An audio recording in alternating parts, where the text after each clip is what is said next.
Oh, it's round 3 of the Newcastle Rugby League this weekend, and look who we've bumped into over here at Carrington. Steve Kidd, how you going, mate? Yeah, good, Pete. Thanks for having us. Yeah, no worries, mate. Well, let's get into the preview. Cessnock play Lakes. Lakes were never in the game last week, were they, against South? Yeah, it was a pretty uncustomary Lakes performance that they put together last week. I expect them to bounce back this week, but Chrissy Adams having 2 games under his belt and starting to find some fitness. So it's a real tough one up there at Badley Park, but I'm going to tip Lakes in a bit of an upset, I think. Yeah, Okay. I think they're ready to bounce back. Money's on Lakes. All right, Macquarie will play Curry. Macquarie after their first points of the season under their new coach, Adam Bettridge. How do you see this one going? Yeah, big day out at Scott Park. They've got their junior affiliates on board for a big day and raising money for young Nathan Bennett that was injured out at Wangi there the other week. So hopefully they get a big crowd and get a tin around and raise some money for the young bloke. In terms of the game, I liked what Curry did last week. They put some good pieces together, but I think Macquarie at home, I think they're ready to fire, and they're pretty solid against West. So I'll tip Macquarie at home. Yeah, we spoke to Adam Bettridge last week, and he was saying, he's not too concerned. It's only round 2. Yeah, that's right. I mean, you can't get too carried away. When I was in a similar position at Cessnock a few years ago where we were well behind, but we scraped into the 5 and made the grand final. So I don't think he's getting too worried at the moment, but a loss at home to Curry might have him panicking a little bit.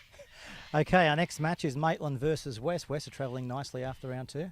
Yeah, they are, mate. They're a very good side on paper, and they've got class all over the shop. And Maitland have done some nice things in both their games, but they just haven't been able to string an 80-minute effort together. So I think I'll tip West, but I would expect a more improved Maitland again this week. I think they're starting to warm into it very nicely. Okay, and of course on Sunday, that's our Sunday football afternoon live stream. We're heading off to Townsend Oval for the clash between Souths and Central. Gee, this is a toss of the coin job here. Yeah, I think the Souths are flying at the moment, aren't they? I mean, they've got a massive pack and a pretty good bench that comes on and does some good work. So the Central pack's also a very big pack, so it's going to be a fair battle. You'd like to think, Souths at home are probably the faves, but I've liked what Central have done the first 2 weeks. So, it's going to be a great battle, and we'll see who comes out on top.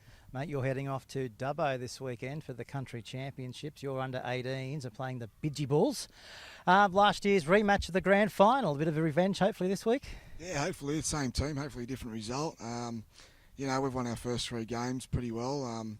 But I had a look at a lot of the Bidgie tapes over the last few weeks, and they're a pretty fair side. So them and Western were the better sides in that southern pool. So it should be a tough encounter, but we've improved our side over the last month through 5 weeks. So I think if we just complete our sets really well and our halves control the game, I think we've had some tight ones. So I think we'll be right to come out at the end with a victory. Mate, you've been in the coaching ranks for a few years now. You enjoying the gig?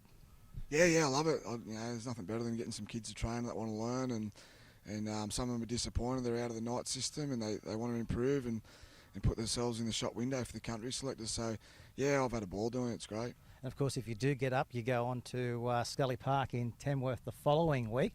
They've sort of switched it around a little bit this year, haven't they, the Country Rugby League? You're happy with the game as the precursor, I guess, to City versus Country, or would you prefer to have all the games on, on the one day as far as grand finals go? No, I think it's a terrific idea, really. I think, it'd be a massive buzz for our boys if they could make the final and get to run out there with a massive crowd and probably have, get there on City Country Day and try and hold the trophy. I think it'd be sensational. So, I like what they've done. The day probably dragged on a bit, last year with the Tier 2 and the Tier 1 after the 18. So I think it's a good initiative from Country Rugby League for sure. All right, mate. Well, thanks for coming on the show. We really appreciate it, and good luck on the weekend. And you're back. You can come back any time. We don't hold any grudges here. Just give us a ring, and you can come back. Not a bad little setup we've got here. Yeah, I thought you might have been desperate when you give me the ring, but I love it. So anything to promote the game lately, I'm happy to be involved. I appreciate that. Good on you, Steve. Cheers, mate. All right, we'll be back next week. Enjoy your football this week, and hope your side wins.